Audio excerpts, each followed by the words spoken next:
Good morning all friends. আজকে আমার লগে একটা সকাল সকাল ঘটনা ঘটছে যে একটা কাস্টমার আইছে দোকানও সকাল সকাল আমি তার অ্যাটেন্ড করছি, একটা মোবাইলও কিনে লিয়ে গেছে। এরপরে হঠাৎ করে মাঝখানে কিতা হয়েছে কথাটা আমি কই বাঙ্গাইয়া শর্টকাটে কইলাম। আমার হাতে আসছিল 3টা আংটি, একটা আছে তা কচ্চবর আর রক্তপ্রবাল আর রাহুল কিতা একটা মাই দিছিলাম আমার বালার লাগি বুঝি। আমার দিকে কয় এটা এক্সপায়ার হয়ে গেছে, এটা ফালাই দাও, এটা অরিজিনাল নাই। আমার কইছে ওইটা আর দেখে লিছে মোটর দিকে উঠতে হয়। আর দেখার পরে তোমার 6 থেকে 8 মাস টাইমটা খারাপ আছে। তুমি নিজে যদি তোমার গাড়ি তাকিয়ে থাকে তুমি গাড়ি চালাইও না, এখানে তোমার টাইম খারাপ। তুমি প্রাইভেট বাসে আওয়া যাওয়া করো, তুমি নিজে ড্রাইভিং করে চালাইও না, ওরকম ভাবে কইছে আমারে। আর আমি লগালগ কতটা মারে শেয়ার করছি। আমি মারে কইছি আমার একটা বেটায় আইসি কাস্টমার অবস্থা না, কাস্টমার চিনি না আমি।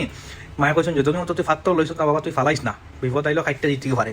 ঠিক মার কথা লাগিয়েছি। 1 ঘন্টা পরে কিতা হয়েছে, প্রায় সময় আমার ম্যানেজার গাড়ি লিয়ে যায়, কিছু স্টক আনতে হইলে হে গাড়ি লিয়ে যায়। আবার কেটে 1 ঘন্টা পরে হে গাড়ি লিয়ে গেছে। গাড়ি লিয়ে যাওয়ার পরে কিছু সময় পরে আমার রিটার্ন ফোন করছে, ও কাস্টমারে তোরে কিতা হইয়া গেছে রে, যেটা কইছে ফলি গেছে। আমি গাড়ি থেকে ফরিয়ে আমার কোন ইউনিট চলাই লিছি। আমি তো তাজ্জব মানছি বন্ধুরা, আমি জীবনের ফার্স্ট এরকম আমার মানে শরীরের রুম খারাপ হয়ে গেছে। কিতা হইয়া গেল কাস্টমারটা আমার, আর কিতা দেখলো হে কিয়া ফটাফট কিতা করছি, আমি তারে ফোন করছি কাস্টমার রিটার্ন। ফোন কিন্তু রিসিভ করছে না, যে আমার হইয়া গেছিল একটা মন্ত্র দিব, কিতা মন্ত্র দিব কিন্তু তখন তো দিছে না। আমার ওয়েটিং ফর মন্ত্র লাগে, আমি ওখানে ওয়েট করাম।